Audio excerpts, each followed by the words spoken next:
Before we get into today's episode, let me ask you something. Do you know what your current level of English really is? Understanding your level is crucial to tracking your progress and ensuring your hard work is paying off. That's why I've created a quick and easy English level test that you can take right now for free. Find out your level instantly. Just head to thebritishenglishpodcast.com/testme or check the link in the show notes.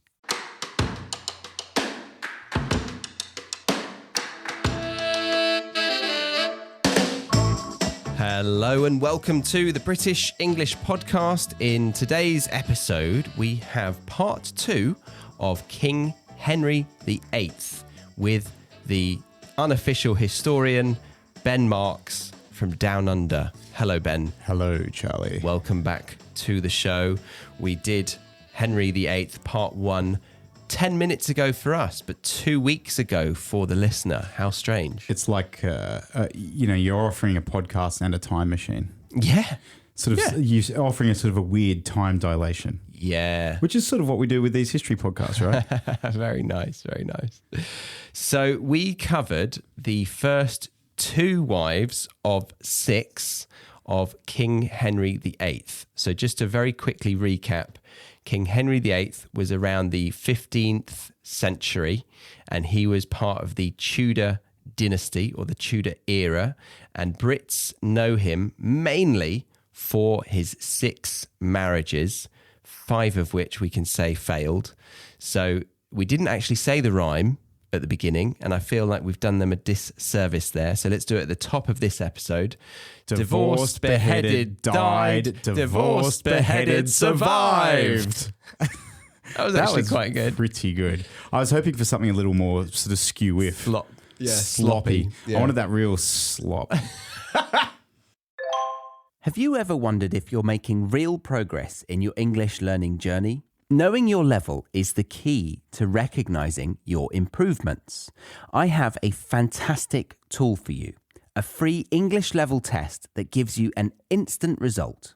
Take a few minutes now to discover your level and continue your learning journey with confidence. Visit thebritishenglishpodcast.com/testme or click the link in the show notes to find out your level of English today. So yes, if you didn't catch that, he divorced the first one, beheaded the second one, the third one died, the fourth one he divorced again, the fifth one Who survived him? The fifth one survived. The fifth one beheaded. Was beheaded. Beheaded, and the last one survived. Divorced, beheaded, died. Divorced, beheaded, survived.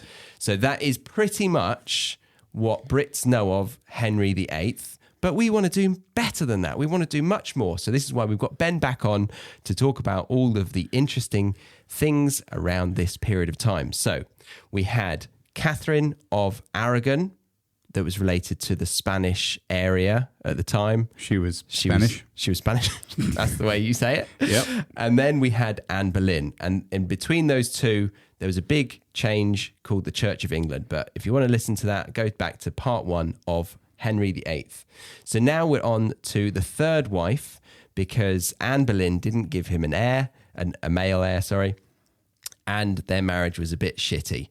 So he beheaded her very nicely. Yep. And then in comes a lady in waiting, which I want to talk about, or Ben would like to talk about more, called Jane Seymour. Yes. But before we do that, why is this fact that she was a lady in waiting interesting? Well, it's just an interesting fact because Henry seemed to have a bit of a penchant for, is it penchant? I don't know that word. So you're on your own. Okay. Well, he had a bit of a penchant for, I'm going with that, by the way. He had a penchant for marrying the ladies in waiting of his previous queen. So a lady in waiting is basically a female servant to the queen. She helps her dress and clean and all that stuff. Right. Okay. Like a lady's maid that we talked about in another episode. Yeah. I think I remember in looking into whether King Charles wanted the throne or not.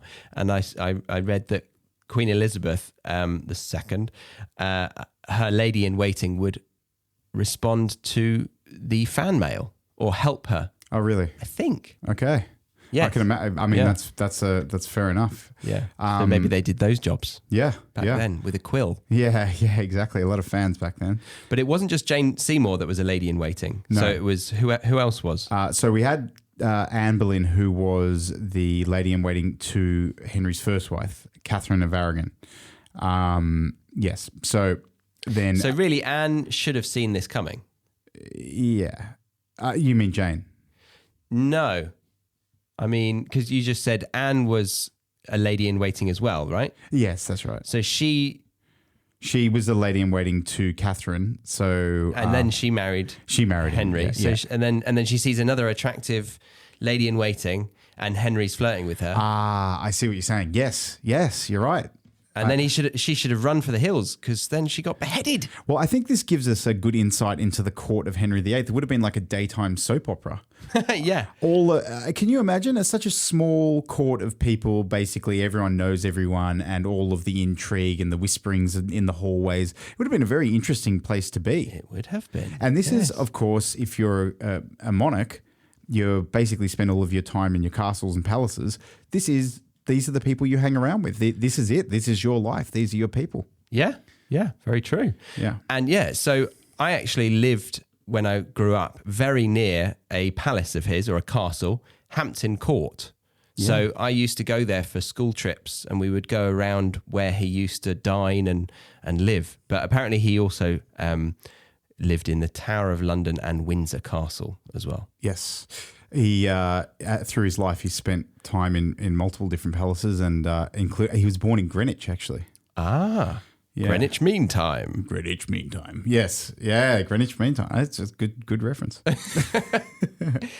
My friend, I was actually staying in a suburb of Sydney the other day in Greenwich. It was called Greenwich. Yeah. And I said, I'm in Greenwich to a friend, and he's a Brit. And he was like, he's a Geordie. I don't know if I can do the accent. You know what, lad? I was on the phone. I was on the phone typing in Greenwich, and nothing came up. Only Greenwich. Eh? What's Greenwich? So he had no idea what Greenwich was. Oh, so he couldn't make the intellectual leap. Yeah. Between Greenwich and Greenwich. That's a very good phrase. Yeah. The intellectual leap. You got different friends with different strengths. Yes. So now, in my books, he's a moron. Yeah. And his name is Mike. Hello, Mike. G'day, Mike. Hey, from Australia. Coming to you from Greenwich. Yeah. Anyway, so where were we? Jane Seymour. She enters the scene as wife number 3 and brought a brief period of joy to Henry's turbulent love life, the drama that you might have been talking about, because she gave birth to the much longed for male heir, Edward VI. Her death, though, shortly after childbirth, left Henry genuinely grief-stricken, showcasing... God, I can't speak, hang on. You're having a stroke. I want to give everyone at home a peek behind the curtain here. Charlie is having a sort of a stroke. His eye is flickering wildly. His eyelid. And his mouth is drooping to one side. Casing. Okay. Genuinely grief-stricken, showcasing a rare moment of vulnerability.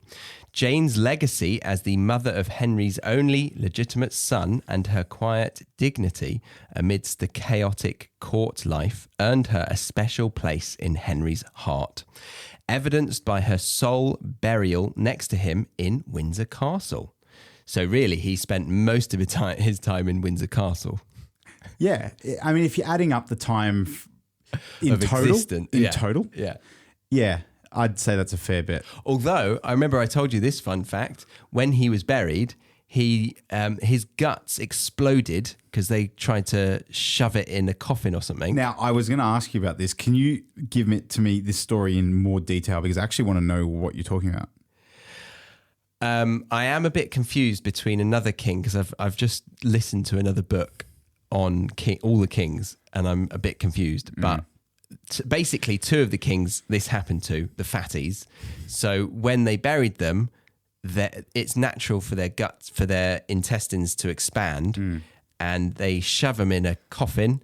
And this guy, he exploded. Henry VIII exploded before they could bury him, and his dogs licked up his remains. Oh God! In fact, I think you told me about that. Yeah, that's why I started. I last- started the little bit by saying I told you this in another episode. Yeah, true. You did say that. we saw some sumos, didn't we? God, their burials. Yeah, we did. We went and saw some sumos in Sydney. Yes, this is very strange digression, but yes, we saw some sumo wrestling in Sydney for Ben's birthday. It was quite the sight. They were huge, obviously. Yeah. And they said that they needed 3 business class seats, but I don't really get that because that's not really a seat, is it? Well, you can lift the handles, I suppose. Can you? Yeah. I'd be more worried about the smell. Oh, what? They're fine, aren't they? Don't they have to get like young sumos to wipe their ass? That is part of the culture. They keep one in their suitcase in the overhead. Yeah. They keep them in the overhead for when they need to take a shit. I don't think it would fit. Well, unless they're paying the flight stewardesses to pop in there. Imagine a budget airline. They would definitely. But seriously, they can't wipe their ass. Yeah. Mad. They honestly can't wipe their ass. So like on a plane, what are they doing? And that they can't fit in that toilet. No, they can't. How are they flying? Yeah. Are they just being sent across the ocean on a liner, like some sort of one of those big crates? In a crate. We're being a bit insensitive, but to who? The Japanese? To larger than life humans. Ah.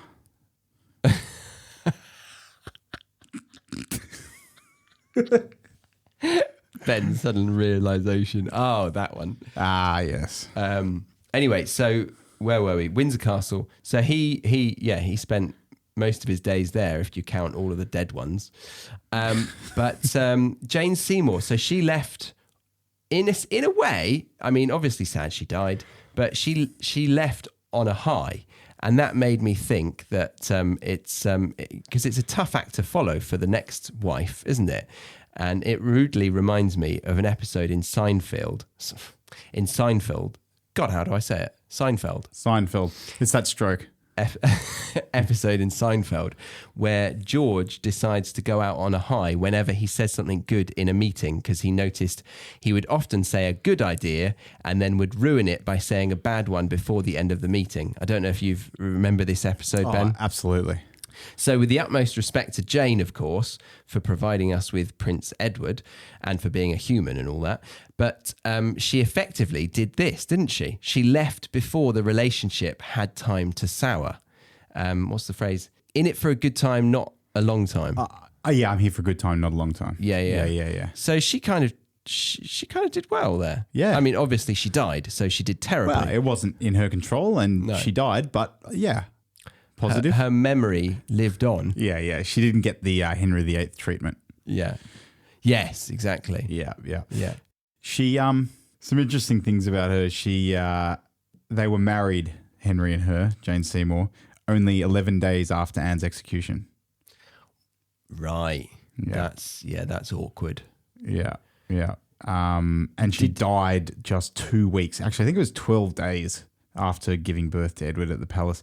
She's thought to have died of a thing. Now, I don't know how to say this. It's spelt weirdly. It's got an odd spelling. It's Puerperal, so puerperal fever. Okay. But they think it was following a bacterial infection that she contracted during birth. Right. Yeah.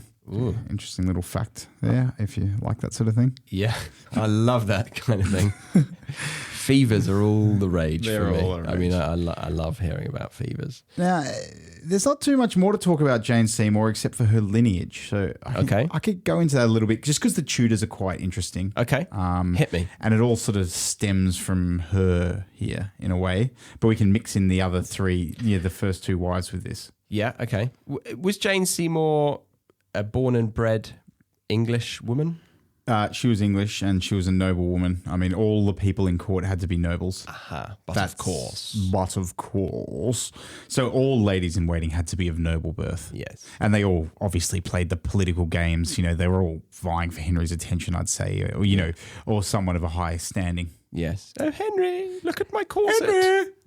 I mean, waving... My corset is tighter than hers.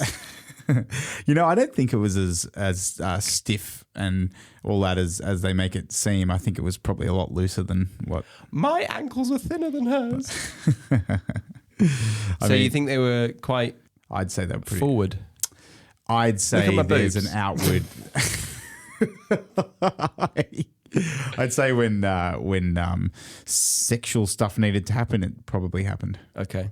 I think there was probably an outward display that they wanted to because of the church, but I'd say there was a lot of funky stuff that happened in that court. Funky. But yeah, let's chat a little bit about the Tudors here because this is a good opportunity. So basically, Jane Seymour had a son with Henry, as we've talked about. His name was Edward. And he would go on to become King Edward VI in 1547. But he died at just 15 years old. Oh, no. Yeah, as they do. There's a lot of young deaths back then, even with the royals. The best to die young. Yeah. David Brent, he goes, the saying is live fast, die young. I say live fast, die old. Wise. Genius. Very wise. David Brent, a comedy-based character that is incredibly famous in the UK. You've probably heard of The Office, guys. That's who he's talking about. Well worth watching. One of the greatest exports of Britain ever. Ever. And that includes all their textiles, tea, everything. Ricky Gervais is the guy behind that, and he will be very flattered by that. Thank you, Ben, for him. Ricky, if you're listening, I'm a fan. Now, as Edward VI was Henry's only male heir, the crown then passed on after he died at 15 to Henry's oldest daughter, Mary. Now, Mary was the daughter of Catherine of Aragon, so she was a staunch Catholic. And if you'd listened to the first episode, we know that Catherine of Aragon was from Spain, a staunchly Catholic country. Now, she became Bloody Mary. Sorry, can I just interrupt? So, guys, he had changed it from Catholic to Church of England. Yes, to marry Anne Boleyn and divorce his first wife. He flipped the country, broke away from the Roman Catholic Church and created his own religion. So big moment, upsetting lots. Yes. Now, Mary was a staunch Catholic, so when she came to the throne, she became known as Bloody Mary because she used to execute all the Protestant heretics that she could find by burning them at the stake. Oh, so literally just burning any member of public who was claiming to be of that religion? I think anyone who was outspoken probably about her changing England back to Catholicism. Right. So a very, very vivid and real cancelling. Yeah. Now, I don't want to go too much into other monarchs, but this is important to know because she did switch England back to Catholicism. And you're saying she as in Bloody Mary right now? Yeah. Yeah, okay. Now, Mary died only 5 years after her succession to the throne in 1558. And her younger half-sister, Elizabeth, who was the daughter of Henry and Anne Boleyn, came to the throne. She was next in line. And she was a Protestant, and she was the famous, very famous, Elizabeth I. There we go. Who ruled over what many consider to be England's golden age of exploration or colonization. Yeah, we can talk about that in another episode. But just interesting the Tudor lineage there. That would be cool. And then when Elizabeth, as a staunch Protestant, came into power, she then switched England back to Protestantism and then reinstated the Act of Supremacy. So the English population were obviously very confused. I would say so. They're like, which one do I vote for? Or which religion should I be? You know what? It's kind of like our modern two-party politics, isn't it? Yeah, but... not forced on us. Not forced on us. And also, we wouldn't be burnt at the stake for supporting the opposing party that wasn't in power. It's true, but you never know. One day. You never know. You can only live in hope. Okay, so that was Jane Seymour. Got any more for us before we move on to the fourth act? Oh, just one more interesting point about Mary. You can cut this out if you like. She married Philip. She married Philip II of Spain to strengthen her Catholic mission in England, who was the son of Charles V, the Holy Roman Emperor. So at that point, only half. My brain's gone. Keep going.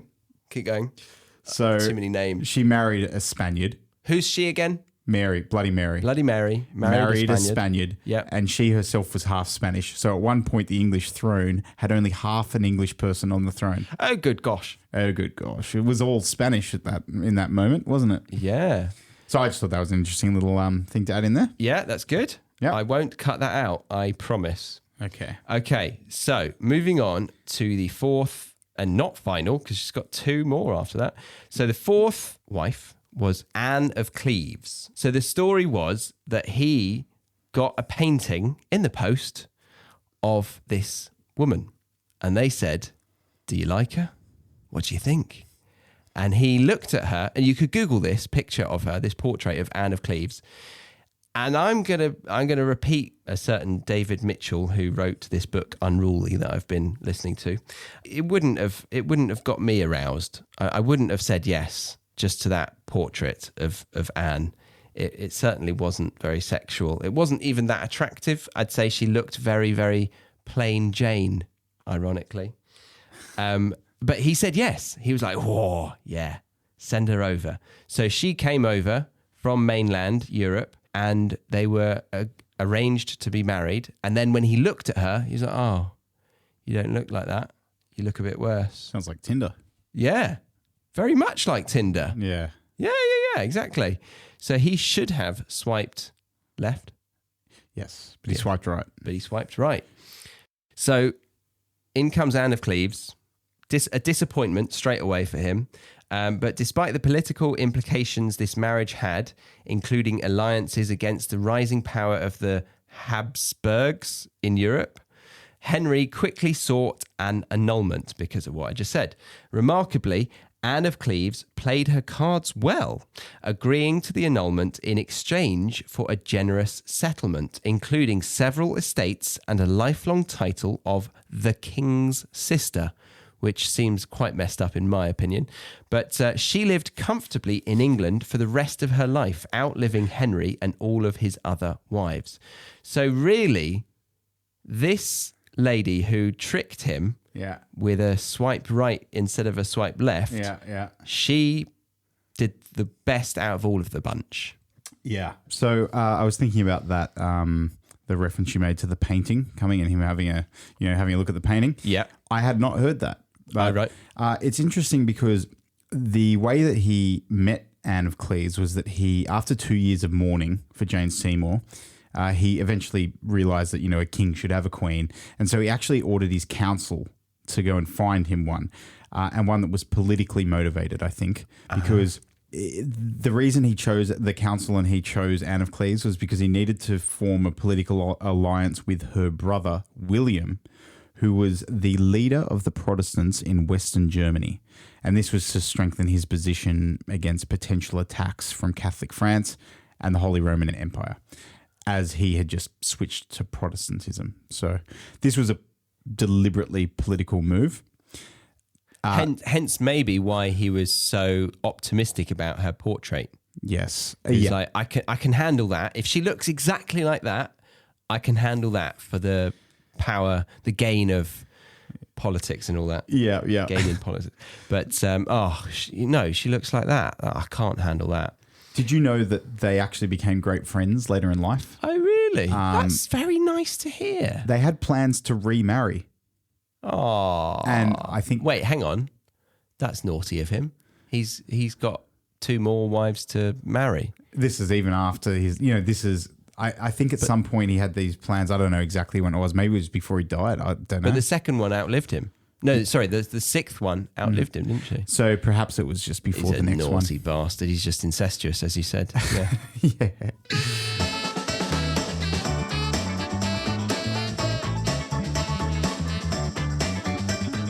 We will be leaving the free version of this episode here for today. But if you did want to continue listening to this conversation, then head over to the BritishEnglishPodcast.com, where you can sign up to the Premium Podcast or the Academy.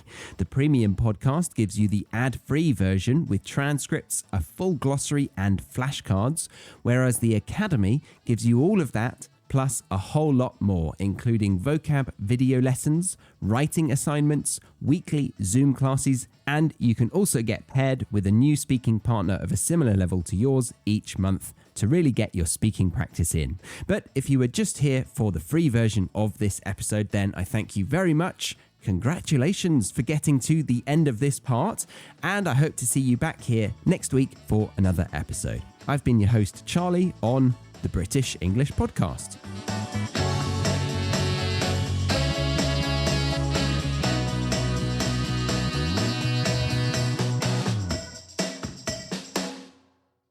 Thank you for listening to today's episode. Before you go, make sure you know where you stand in your English learning journey. I've created a free English level test that you can take right now to find out your exact level. It's quick, easy, and gives you instant results. Head to thebritishenglishpodcast.com/testme or check the link in the show notes. Because tracking your progress helps you stay on track. We can't use track twice, guys. No, let's do that again. Yep, we don't have time. Oh. All right, we'll just delete this last sentence then.